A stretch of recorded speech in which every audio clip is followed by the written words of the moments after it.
Good evening, everybody, and thank you for being here. My name is Joseph Molise. I'm the city manager for the wonderful city of Lakeway. I'm glad you all could join us tonight. It's a very beautiful day today. The weather was perfect. It's a good day to talk about parks, right? So, without further ado, let's get started. Today I want to talk about our park strategic plan. And this is a plan that's been a long way in the making. So I'll provide a little bit of an introduction. We'll go over the strategic plan. We've got some projects that we want to present to you and that we want your feedback on.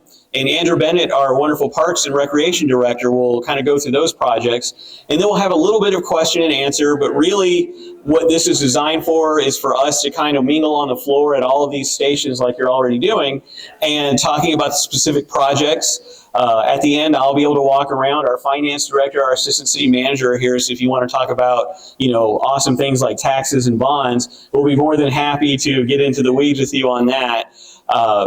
So without further ado, we'll go ahead and start with the introduction. So again, my name is Joseph Molise. I'm the city manager.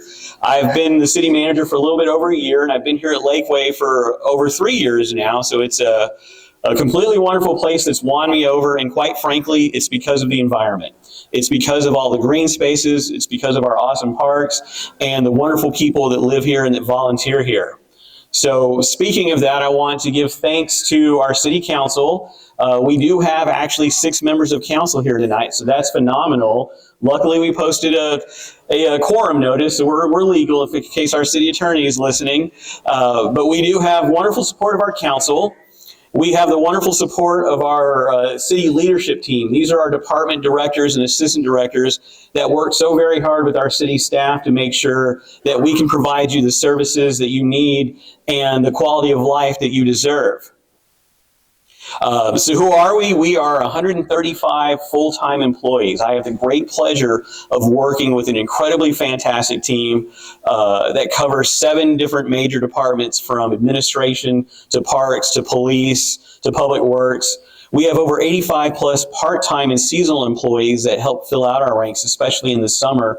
When you look at our lifeguards and seasonal pool employees, we have a huge support from volunteers. Many of you know about the volunteer reception we had last night, honoring the volunteers that outnumber city staff.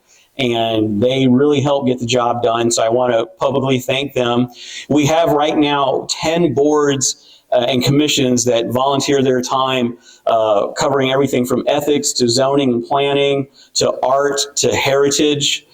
We've got volunteer and service organizations like Friends of the Park that make sure that this city is a great place that it is. And we have lots of individual volunteers that help out at City Hall, at the Justice Center, at the police station. So now I want to talk about our strategic plan, the reason why we're here tonight. The city of Lakeway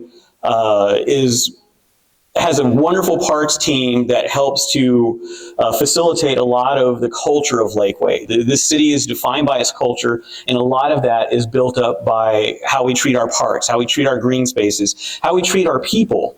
And so the responsibilities of the Parks Department cover that full gambit. They cover parks, trails, and green belts. They do all the maintenance. They are in charge of landscaping. All of our city events go through the Parks Department. Safety issues like forestry and wildfire, fuel mitigation. Of course, this wonderful activity center, which provides a lot of civic outreach. We vote here. We come to sing along. We have ceremonies here. We have the Heritage Center and our wonderful Freedom Monument. And of course, we receive donations. We have lots of volunteers, and they are in charge of the park strategic plan.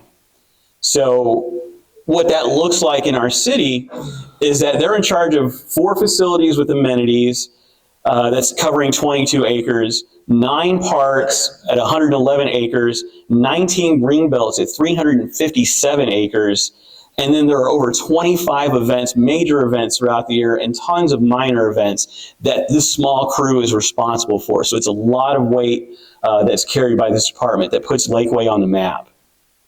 What does that look like financially? So for every $100 in our general fund budget from the taxes that we collect from our citizens, 19% of that is spent on the parks departments. So that's the second largest department in the city. Almost 40% of our budget goes to the police department as the largest department in our city. But again, parks they compromise a significant portion of our budget. So how did we get here? Why are we here tonight? Why are we talking about the future of the parks? The city is very proactive. Your city staff is a very strategic and planning-minded staff that does things in a very logical, rational, well-thought-out way. So going as far, well before 2020, but at least at 2020, the city updated its comprehensive plan. And in that comprehensive plan, there were goals identified that set the staff in motion. They were goals that were established by our comprehensive plan subcommittee, our citizens, the city council, that kind of gave us our marching orders moving forward. So as part of that, the first thing that the Parks Department did in 2021 was create a Parks Master Plan. And in that master plan, they inventoried all of the parks, all of the amenities. They counted every trash can, every picnic table, every light, every basketball court. And then they prioritized the things that were needed by our citizens. They did a lot of outreach to the public, to the staff, to our volunteers to try to compile what was most important. And from all of that, they created a strategic plan. So, you eat an elephant by one bite at a time. And we have a lot of parks, we have a lot of goals. And so we have to hit that step at a time. And that's what this strategic plan is. And so the first step of that is talking to you tonight about a possible parks improvement bond for 2024 to help pay for those things. So let's start with a comprehensive plan. I'm not going to bore you with all the details, but I'll tell you that comprehensive plan had 10 goals within it that were assigned to city staff to help us move forward. It's the vision for our city for the next, for the foreseeable future. Of those 10 goals, 5 of them were related directly to parks and recreation, from sustaining our community identity, preserving our environment, actually creating community and cultural programs, renewing and building our facilities, and remaining committed to long-term planning. And you see all of that present tonight in what we're doing as far as making sure we've got a plan to meet all of those goals. So the Parks Master Plan went through, as I said before, took a lot of public and staff input and made a list of priorities. And so that's what we've been working on, and that's what was used to kind of cultivate the idea for the strategic plan. So we start very broadly, and then we start narrowing the focus to the nuts and bolts of what we really want to get accomplished and what needs to get accomplished first. So that led to the Park Strategic Plan, which actually came through a town hall back in 2022, a year ago, in which 11 different priorities were presented. And from that, we got a lot of feedback from you. We got a lot of feedback from staff. We got a lot of feedback from the city council. And that's been further refined to the current strategic plan, which has been sharpened to about 8 projects. And so we're investigating the funding mechanisms, and one of those is, again, a potential bond. The reason we have to talk about funding is because, like anything these days, getting the best is not cheap. And so the current estimate is about $28.7 million for all of these projects in total. And so again, our goal tonight is to talk to you about what your priorities are, looking at these projects, and determining if that's something that you want to move forward with and getting your feedback on that. So, how do we pay for all that? That's $28.7 million is nothing to look away from. That's pretty significant. Well, when we did our Parks Master Plan, they did research for us and identified at least 23 different ways of getting funding for various parks programs. And as we went through and analyzed that, we realized that we do quite a bit of that now. The biggest contribution to our parks funding is through our general fund, which is money we collect from property taxes. But we do charge fees, we do get gifts, we do have friend associations that do work for us. So Friends of the Park provides not only crucial manpower, but they represent significant dollars that are not being spent by the city to have a lot of work done. So it's an incredibly vital and important aspect of our programming. But those are the kind of things that you can't always count on. Those things fluctuate with the economy, they fluctuate with people's time, and so we need something that's a little more stable.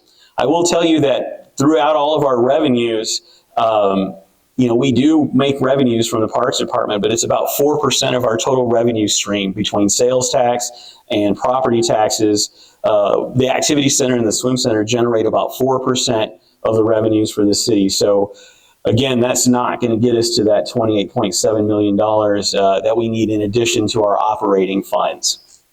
So looking at what the city does have budgets, or in our budget, we have different funds that we use for funding our parks. So the first is the general fund, and like I mentioned, that covers our operating expenses, but we do have an overabundance of the general fund.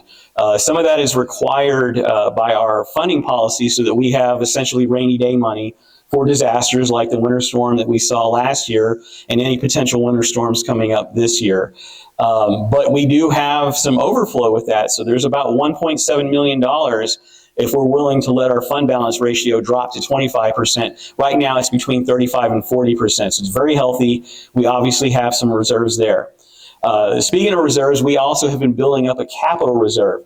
This is money that's used by cities, and it's earmarked for larger projects like road projects, like parks, like buildings, and so forth. So there's about $4 million sitting in that fund.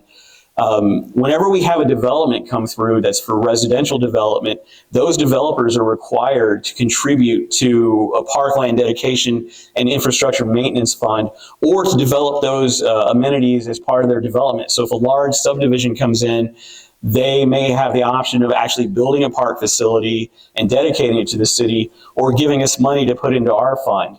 And so in our overall parkland dedication fund, we've got about $140,000. We also have a separate fund set up for the Rough Hollow Highlands area, and that's at about $488,000. So altogether, we've got about $6.3 million in reserves that we could use for parks. And again, that's not quite up to that $28.7 million that we were talking about. I put an asterisk on here because people have asked, well, what about our hotel motel money? So as you know, when you stay at a hotel, you pay more than the 8.25% sales tax because cities are authorized to generate more revenue to build tourism and so forth. So, the theory is that parks bring in visitors, and so can we use hotel motel money for that type of situation? And the answer is typically not, because the first criteria for that is that money has to be used on events that bring people to stay in hotels. And it's very difficult to prove that somebody's staying in a hotel to go to the swim center or to go to City Park. So that makes it a little more difficult, but we do have about $11 million sitting in that fund that we are working on ideas on how to spend. But I wanted to bring that up because that does come up from time to time about whether or not that is a viable income stream. And the way the law is written is that it's not recommended. It wouldn't. It's so specifically tailored that we'd have a hard time justifying that. So that means we've got to talk about property taxes. And obviously, our first choice would not be to raise the regular tax rate enough to generate that kind of income. So again, we're looking at a bond.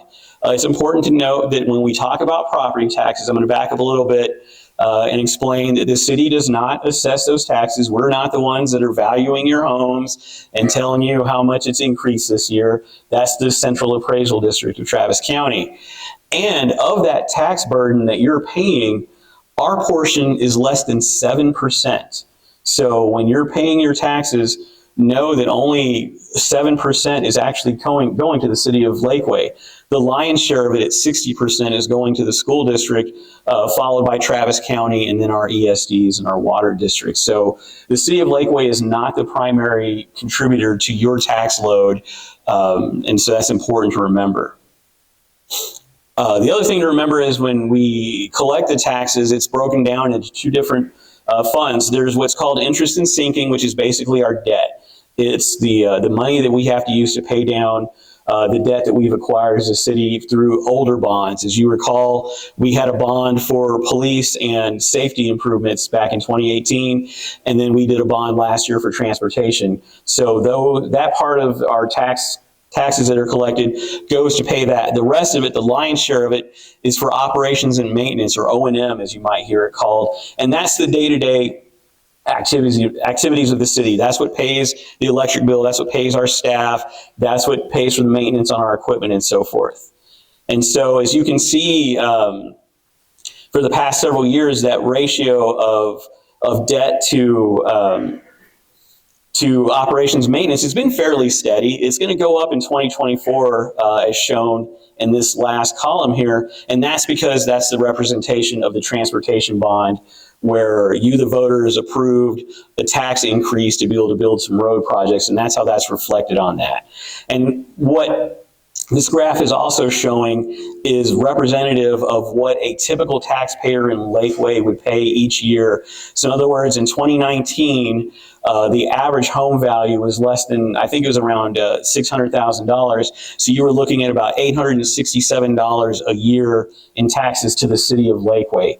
That number this year is going to be about $1,100 because the appraisal values have gone up and the tax rate's gone up just a little bit. So, like everything, inflation is taking a toll, and that's causing those numbers to rise. But the reason I bring this up is because if we talk about doing a bond, then you're talking about adding to that debt, which means the tax rate is going to go up. And we're required by state law when there's a bond election to put language in there that says this is a raise in taxes. And so just being straightforward with you, that's literally what that means, is that our INS portion of the tax rate is going to go up. So just to maintain our current operating budget, we will have to raise the tax rate to reflect that. Why would we do that? Why would we look at a general obligation bond? Well, there's some very good reasons for that. One is, first of all, to understand what a bond is like.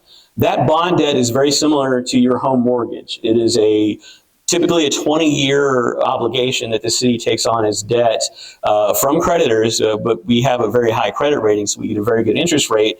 But if you think about it as your home mortgage, then that means that the O&M is like your regular household budget. That's where you're paying your utility bills, you're paying for your groceries and for your entertainment and so forth. And so that's what we do, is we have this bond so that we're paying out of that pool and not taking it out of our operations and having to reduce service. Again, it's usually over about a 20-year period. They're used for very large scale projects, things that cost, in the millions of dollars at a city of our scale. And the benefit is that cost is spread over several years. And it's a very defined use. When you vote for this, there's an understanding of what that money is going to be spent on. It's going to be spent, in this case, on parks projects and parks improvement projects. So you have a very good understanding of where that money is going, and the city will do a very good job of tracking that and showing you how we're spending that money. And that's very important, because one of the things that we don't talk about is social equity. It's the idea that when you do a bond, the people that are enjoying that bond are the ones paying for it, because they live here. They're paying the taxes, but they also get to enjoy the benefits. They're going to the parks that are getting built. They're driving on the roads that are being improved. And so you don't feel like you're paying these taxes and not seeing something for it. You're getting a return on your investment that you can physically enjoy.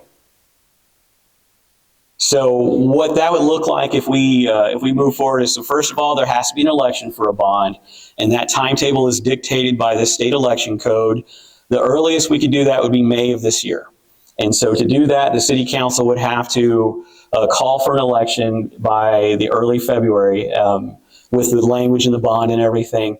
And then, as I indicated, that would require an increase in our debt portion of our tax burden, which means it would require an increase in our operations and maintenance to counter for that. And so what we did is we had our financial advisor kind of run through three scenarios of a $15 million bond, a $20 million bond, and a $30 million bond, and what that does as an increase in the INS. And so you see an increase of 8%, 11%, and 16%. And that seems kind of generic, so I'll talk a little bit about what that means specifically. What that means to the average household is, all things being equal, not looking at the tax rate, but just looking at the increase as dictated by a potential parks bond, that would be an increase of $161 on the average home for the year. So assuming that the average home in Lakeway is now about $818,000, whereas last year it was about $790, again, that's an increase of $161. And what that breaks down to is about $13 a month per household for a $30 million parks bond. So when you look at it in those terms, it's not quite as scary. I spend more than that on Netflix a month. I spend $15 a month on Netflix. Those of us that live in an HOA spend about an average of $128 a month on your HOA dues. And I would argue for pound that you're getting a better value out of your parks programs here in the city of Lakeway than you are out of your HOAs. If you go to Starbucks several times a week, you're spending more money a month on Starbucks than you would be. And frankly, if you took your family to the movies just twice a month, you're spending way more money for way less hours of entertainment than you would get at a city park. I know I'm sounding like the salesman for ShamWow, but I'm just telling you, for a low monthly payment, we can provide hours of entertainment for years to our citizens. But that's the fiscal impact, and there is one. You know, I'm not going to sugarcoat it. With everything, there is a price. But it's important to note, and your city council wants you to know, that we are very serious about this, and that we have taken the impact to our citizens at heart when we look at this. We don't do this lightly. I know that a lot of these projects that our Parks Director are going to talk about have a lot of really great, really interesting ideas, and there's some price tags attached to those. And so we want you to be aware that we're cognizant of that, and that we know what that impact is going to be to you. And so without further ado, I'm going to pass the baton over to Andrew Bennett, our Parks and Recs Director, to actually talk a little bit about these projects. So again, a little bit of housekeeping. Andrew's going to talk about these projects, and then we'll be happy to answer any general questions you have.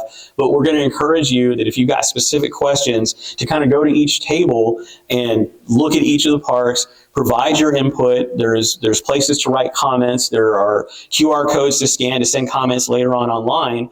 And then again, as I mentioned, the finance director, the assistant city manager, and I would be happy to talk about any of the financial aspects of that. Without further ado, though, I'm going to pass the baton on to Andrew Bennett, our Parks Director. Thank you. Thank you for coming out this evening and being a part of this process. It's really good to see all of your faces, a lot of them familiar. I see you in the parks and in our facilities daily and weekly. Thank you very much. I'm going to walk you through some of the projects. I will show you the plan for each one and then some imagery, just so that you have kind of an idea of what we're looking at. But like Joseph said, I really want to encourage you to go around to each table. There is a section there where you can write comments. Let us know what you like, what you don't like, what you want added, if we forgot something. These parks are for you. These are your parks. So we want to make sure that we get this right. So I encourage you to do that.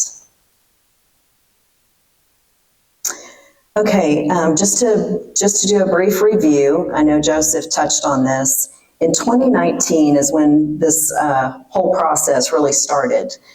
So it's taken us about 4 years to get to this particular space in time. In 2019, we started with about 2,500 citizens responding to a survey that we did. We were pounding the pavement, getting everyone to respond best we could. From that, we took all that information, sifted it down, and then developed the Parks and Open Space Master Plan in 20 and 21 with the help of Dunaway and Associates, which Damaris is here tonight too. She's going to be sitting at the city park table to help answer questions as well. In 2022, we had Dunaway develop the Parks and Recreation Strategic Plan, which when you take the master plan, it's great. It gives you a really good inventory of what you have and kind of sets the priorities, but the strategic plan takes it to that next level that then allows it to really start to sift down to get to an actual plan that we can show you tonight. The initial plan was presented at a Parks Town Hall similar to this over at Lakeway City Hall, and then 2 subsequent city council meetings. Revisions were made over the course of this last year. We had 11 projects to start with. We narrowed it down to 8 over this last year based on the community feedback that we received from those meetings. And then just last month, November 6th, we took it back to City Council to show them the updated and revised plans. And then tonight, we're here to show them to you again. They're also going to be online after tonight's meeting, where you can go if you or your friends miss something and you want to go back and take a look at it, add additional comments. We really want to invite you to do that. And then next, once we receive these comments, we're going to be closing that December 14th.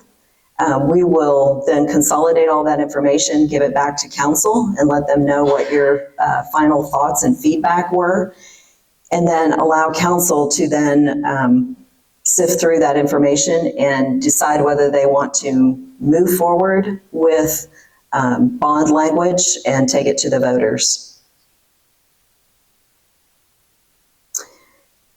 So this is just an overview of the 8 projects that we're looking at, and now we'll get into more detail on those. One, we're adding a new park entirely out in the Butler Rough Hollow area. This will be next to Rough Hollow Elementary School. We're also developing one new greenbelt in North Lakeway. The idea is that we want to create these connection pieces throughout the city, which you'll see some of these, particularly on this side of the room, some of our greenbelts that we want to go in and further develop that will get you from one area of the city to another or from one neighborhood to another. Some of these improvements in our parks, trails, and greenbelts include, obviously, the trails, beginner bike skills park. We have the #1 mountain bike team for both middle school and high school. What we don't have is a good feeder program for the little ones and a safe place for them to ride. Lakeway, as you know, was not built with a ton of sidewalks or safe places for kids to develop those skills. We want to provide that for them. We also looked at creating another lap pool. If you've been to the pool, you understand that it's competitive in terms of getting lane space. Sometimes that can be really difficult. We want to create a competition pool over there and a lazy river. A community garden has been asked for. That was one of the top priorities. Basketball court, because we just overlaid the basketball court at City Park with pickleball courts. We want to put that back in. Creating additional tennis and pickleball courts, exercise stations, playscapes, of course, expanding our dog park, adding a surf simulator to the swim center, looking at all of our trails and finding good places for overlooks, adding another multi-use facility similar to this, I'll get to that in a minute, a little league field, improving our signage and wayfinding, a skate park, splash pads, ninja course pavilions, amphitheater, a multi-purpose field, and pedestrian bridges throughout. So we'll start with Lakeway City Park. This park we have broken into 4 phases.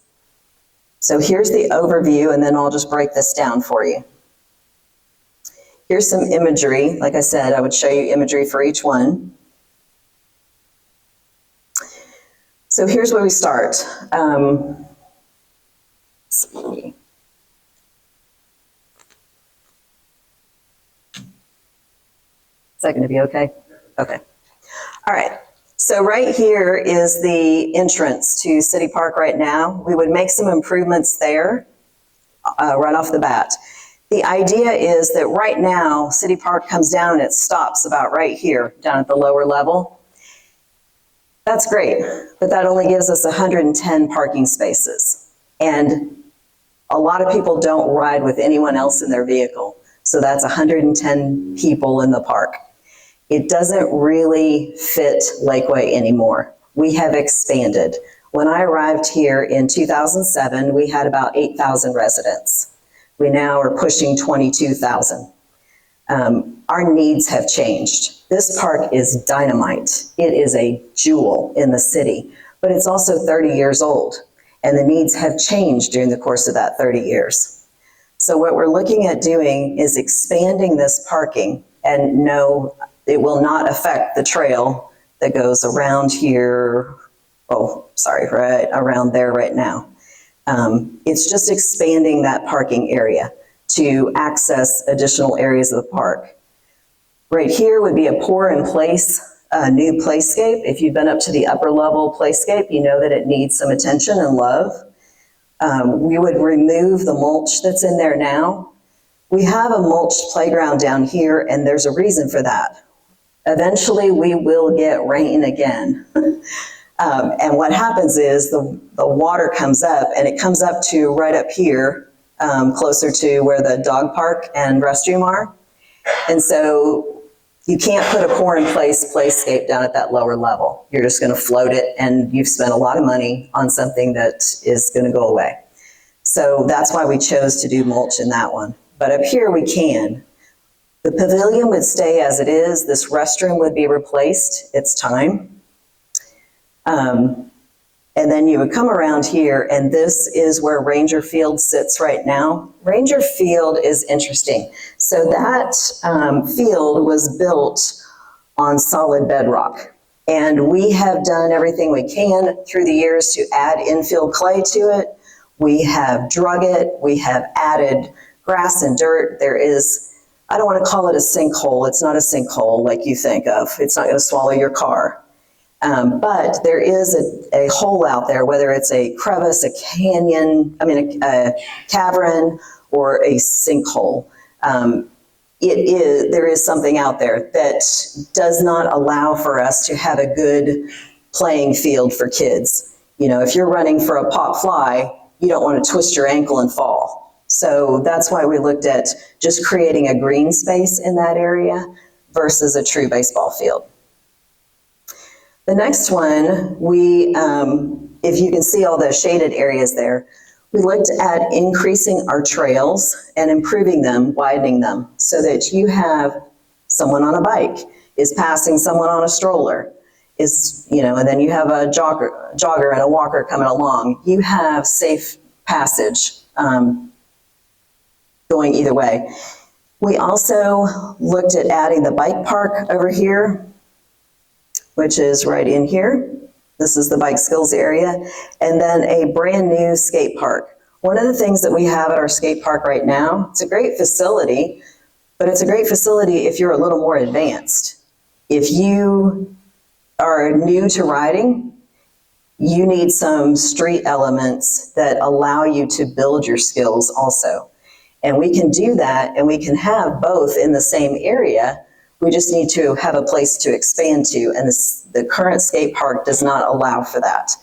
But those two have a really good symbiotic relationship with one another, those two features, and that's why we looked at this area here next to the current pickleball courts. We also added overlooks and lighting throughout the trail system, and then brought it back up to the front. Phase 3 of this plan, so right now when you go down to City Park and you're making your way down the curve here, you might have noticed off to the right, there's a dumpster, and it's kind of your back of the house where you would keep your cleaning supplies. That's not what we want to share at City Park. That's not the first impression we want to give people. So we'd like to take that and tuck it around over here to the side. This is the current dog park. We would relocate that dog park over here and expand it. And then make this area, it's already got decomposed granite and water, so why not put our community garden right there? It's already set up for it. Coming down a little further, we would move our basketball court over here. And then our kayak launch. So this is an idea where you could pull in, drop your kayak, and then carry it to the water, wherever the water's edge is at that point. We would then take our sand volleyball court that sits here and move them over here. And this would be your path down to the water, or wherever it lands at the time. Finally, on this plan over here, we would add another shade structure. And I forgot to mention this one here that would service all of these activities. On phase 4 of this plan, this is where we would add the activity center. This would be a multi-use facility. So similar, but a little different. If you've ever been out to Rough Hollow and seen the Highlands Village Amenity Center out there, it's got those glass garage doors on either side, open air, multi-use, just a big open room, kitchen setup. It would be something similar to that, but where we could also partition it off, where you could have breakout classrooms, art classes, dance, maybe there's a wedding reception. This overlooks the lake where this At this point right here, it's beautiful. You get great breeze flow through there. This could be a really great spot for the community. Next, moving on to the swim center. So yes, you do see it highlighted there. We would remove the skate park. The skate park would move to City Park here at this location. Here's some of the imagery for that. And then moving on. So this one we broke out into 2 phases as well. This one starts where the skate park was. We would put a surf simulator. There's a lot of wakeboarding folks in this community, a lot of skiing folks. And we're always looking for ways to connect with our high school and middle school students. This is an opportunity to do that. This is also, there's a circuit for this in the United States where we could host regional competitions too if we wanted to put heads in beds at some point for hot tags. Here would be our 12-lane lap pool on this side where the volleyball court is currently, along with the playscape. And then these rectangular things that you see around here are shaded bleachers for viewing, so that when you have a regional masters tournament in the pool, when you have a flow rider tournament at the flow rider, you can then support that activity. Over here, we would add additional shade structures around the leisure pool. This leisure pool, the catch pool, would be expanded to then accommodate the lazy river that goes throughout. We would add a new body slide, remove the 2 existing ones, and then add another little kiddie slide here. That's phase 1. Phase 2, we would improve the existing locker rooms. I know several of you have asked, can we have some hot showers? That would be one of the things that we would add. And then the office is tucked over here in the corner, which makes it really difficult to see out at your facility. So we would relocate that office and reorganize how this is laid out. Also, over the lap pool, the current lap pool, we looked at doing a ninja course, which is an apparatus that can drop down above the pool. It adds play features, but it doesn't interfere with the pool at all. So if you're in water aerobics or you're taking swim lessons, we can also raise it so it's out of the way. But it's an added feature that would be pretty easy to add to this facility. And then a splash pad for the smaller ones. Well, I say smaller. Actually, this is all abilities. So one of the things that I learned, I went to this conference years ago, and they were talking about different ways that people learn and interact with water. And it was really fascinating to me because it hadn't landed on me up until that point. And that is that depending upon the ability, some people interact with water and they want a light touch, so more like a gentle spray, like a mist. Other people want the water to feel like a hug. And so, you think about the big dump buckets and the water engulfing them. It was fascinating that water could touch so many different abilities. And then the varying degrees between that, shooting fountains and water and whatnot. And this would be a spray ground versus a splash pad. Splash pad is where it's going to collect the water, in a little pool. This would just be a spray ground where it's going to be recirculated. And then over here on the other side, we have this green space. This helps with our impervious cover for the pool. We really can't build much on it. But what we could do, we know that our bike community uses this space, so we also didn't want to put any permanent features per se. We did add soccer goals because we do have soccer shots that meets over there every Saturday morning. So we wanted to support that activity.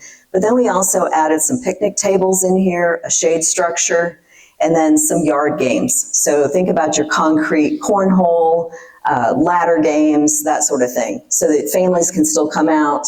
Maybe brothers and sisters are playing while the littlest one is playing soccer. just giving you some other options to do as a family. The next one is Rough Hollow Park. This one would be our newest park. Just to orient you, this is Rough Hollow Elementary School here. Bee Cave Road goes along here. And then Tamichi Trail comes along here. This is a utility area that we can't really do much with. There's a lot of topography challenges with this park in particular. A lot of slope going from west to east. Parking lot, there is a sidewalk that runs throughout the perimeter of this one. We would add a shade structure here, restrooms, picnic tables, that sort of thing, that then would support the activities around it, which is, again, a all-ability playscape. This is an amphitheater because we're right next to a school. So one of the things that we learned in the pandemic is getting people outside, right? Our parks were inundated with people, which was a good thing. But it's also a great symbiotic relationship with the school to have an outdoor classroom where the kids can get outside. If you've been on Loman's Crossing, you've probably seen their shade structure to the side there where they have the amphitheater to the left of the school. Similar concept here. And then a splash pad area where the kids can go and play. You know, we might have it on a timer so that we're not running water all day long. But it can also act as a stage too when the water isn't running. So that one has a double feature. 3 pickleball courts, and then a ninja course. One for your older kids, one for your younger kids. And then right here, you've got your multi-use field, and then this on the other side is your Little League baseball field. This was the best use of space that we could find for that area. It is the most level area on that entire piece of property. And so we were trying to get the most uses out of it as well. And then finishing up the perimeter trail, you have covered exercise stations along here so that if the kids are playing and you want to take off and exercise, you know, while they're at practice or whatever, you have the opportunity to do that too. Here is some of the imagery for that.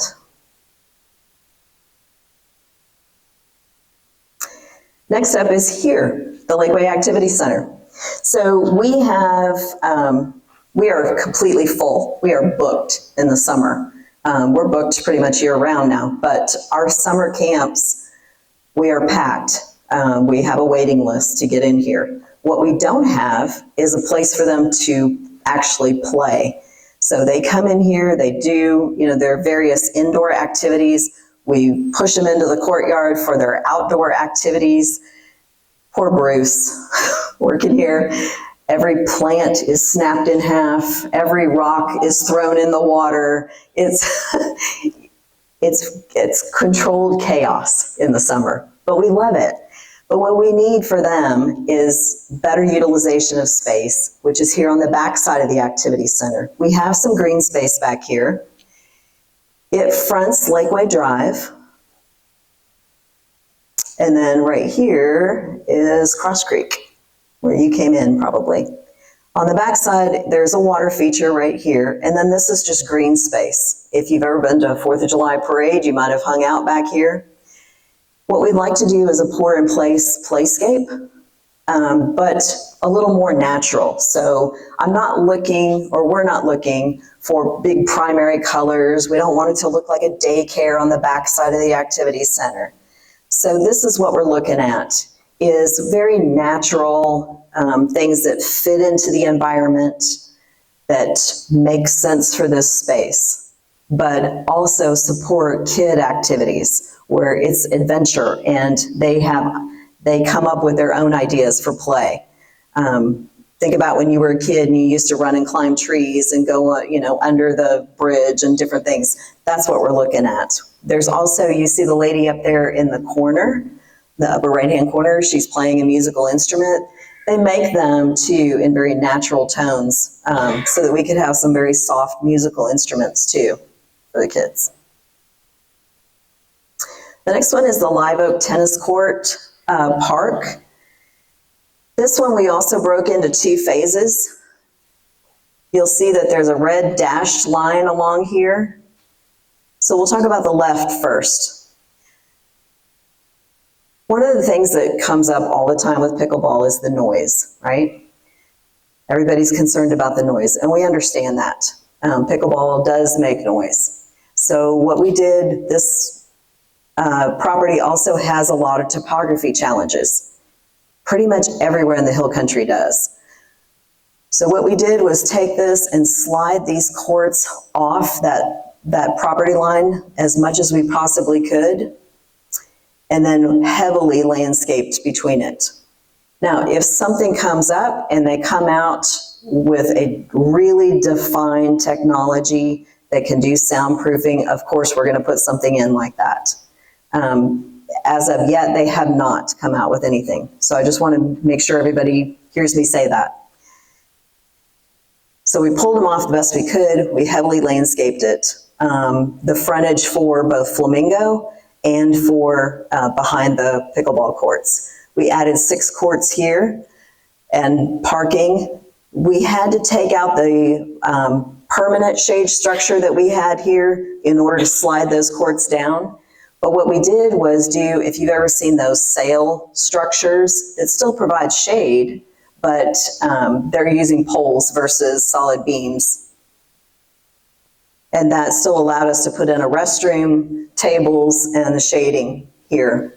We have 4 tennis courts currently. They're not in great shape. We have done everything we can to patch and fill and overlay through the years. They are to the point now where we need to completely take those courts out and redo them. And what we're talking about is adding an additional 1 court. And that would be phase 1. Phase 2, imagery.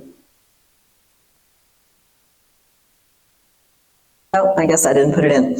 Okay, so phase 2, you can see here, is the alternate, which would add an additional 4 pickleball courts and parking along this line. This is our existing parking that we have at Live Oak right now.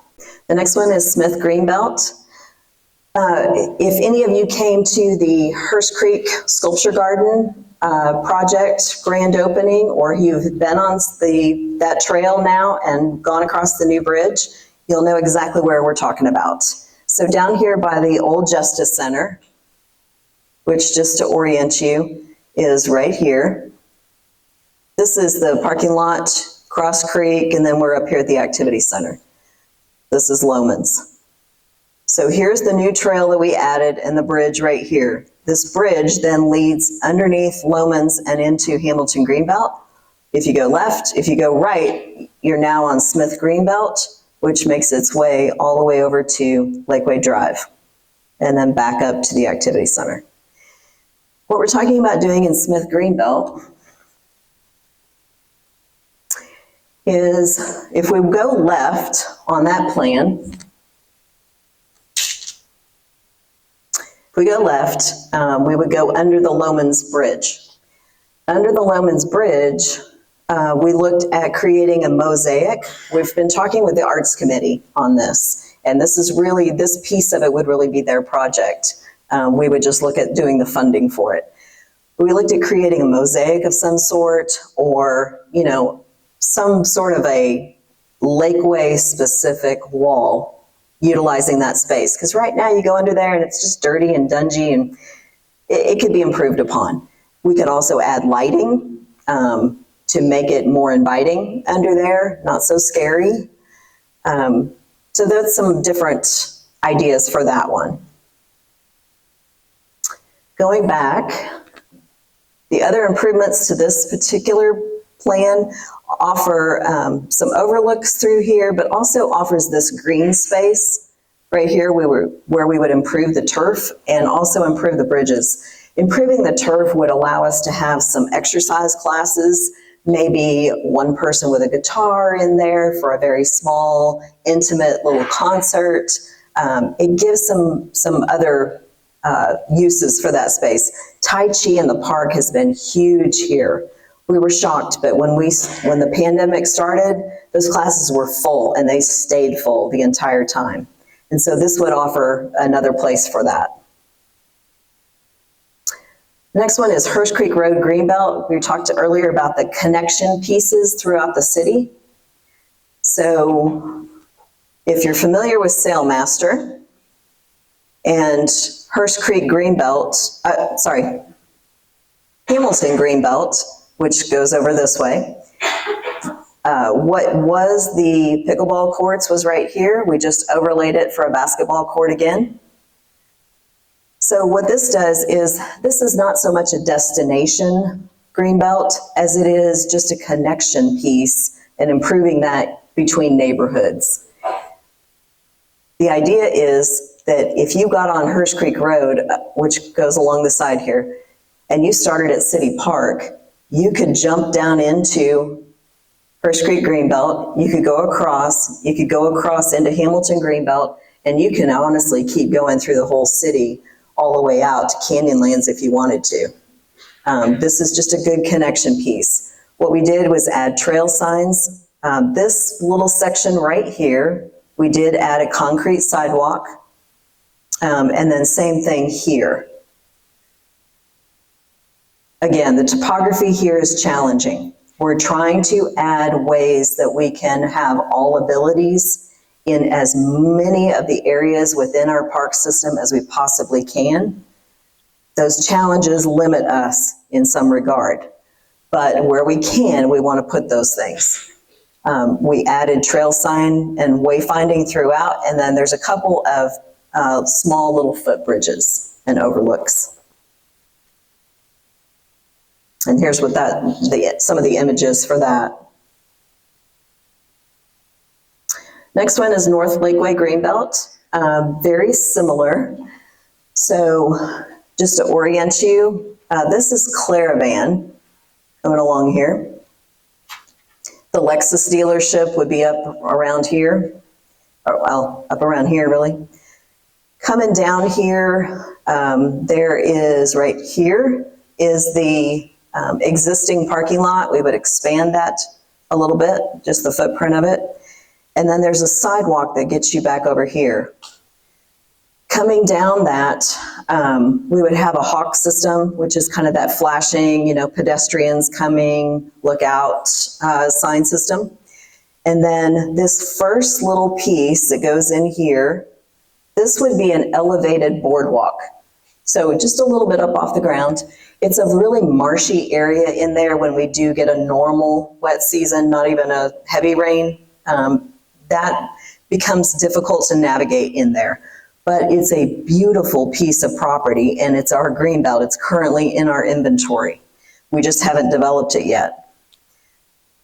So that would get us to here. There are some little footbridges that would also be in here. It's an out and back loop. And then sorry y'all, having trouble seeing. From here, there is a little trail that goes up here that then you can jump out onto Clubhouse. And then you could drop down into Hamilton Greenbelt again. So like I said, we're trying to connect these pieces throughout the city and make improvements to them where we can. And here's some of the images for that. We would also have a bike repair station, hoping that our mountain bike group would be on this trail as well.